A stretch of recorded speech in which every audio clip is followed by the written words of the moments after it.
ഭാഗമായി pre primary മുതൽ high school വരെയുള്ള കുട്ടികൾക്ക് ക്രയോൺസ്, ജലച്ചായം, പെൻസിൽ ഡ്രോയിങ്, അക്രിലിക് എന്നിങ്ങനെ ചിത്രകലയുടെ വിവിധ മേഖലകളിൽ പരിശീലനം നൽകി പ്രചോദനമേകുന്ന പന്തക്കൽ വർണ്ണം ചിത്രകലാ പരിശീലന കേന്ദ്രം മാഹി ജവഹർ നവോദയ വിദ്യാലയത്തിനടുത്തുള്ള പുതിയ കെട്ടിടത്തിലേക്ക് മാറി പ്രവർത്തനം ആരംഭിച്ചു.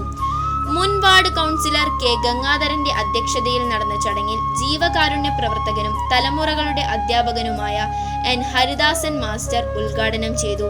വർണ്ണം ചിത്രകലാ കേന്ദ്രം രക്ഷാധികാരിയായിരുന്ന ദേശത്തെ മുൻ അധ്യാപകനും സാമൂഹ്യ പ്രവർത്തകനുമായിരുന്ന കെ രാഘവൻ മാസ്റ്റർക്ക് സ്മരണാഞ്ജലി അർപ്പിച്ചുകൊണ്ടാണ് യോഗം ആരംഭിച്ചത്. ചടങ്ങിൽ ഉദ്ഘാടകൻ എൻ ഹരിദാസൻ മാസ്റ്ററെ കെ ഗംഗാധരൻ പൊന്നാട അണിയിച്ച് ആദരിച്ചു. ഏഷ്യൻ ബുക്ക് ഓഫ് റെക്കോർഡിൽ ഇടം നേടിയ പൂക്കളം എന്ന കവിതാ സമാഹാരത്തിൽ കവിത എഴുതിക്കൊണ്ട് പങ്കാളിയായ ദേശത്തെ യുവകവി റീജേഷ് രാജനെ പൊന്നാടയണിയിച്ച് അനുമോദിച്ചു.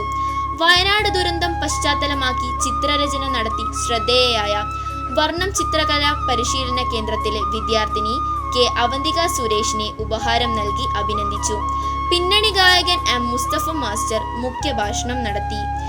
കെ പ്രവീൺ കുമാർ, ജയൻ പന്തക്കൽ, ഹരിദാസ് മാഷ് എന്നിവർ ആശംസകൾ അർപ്പിച്ചു. വർണ്ണം art centre director K Veerendrakumar സ്വാഗതവും ബേബി മനോജ് നന്ദിയും പറഞ്ഞു. തുടർന്ന് കുട്ടികൾക്ക് ചിത്രരചനാ പരിശീലന ക്ലാസ് നടത്തി.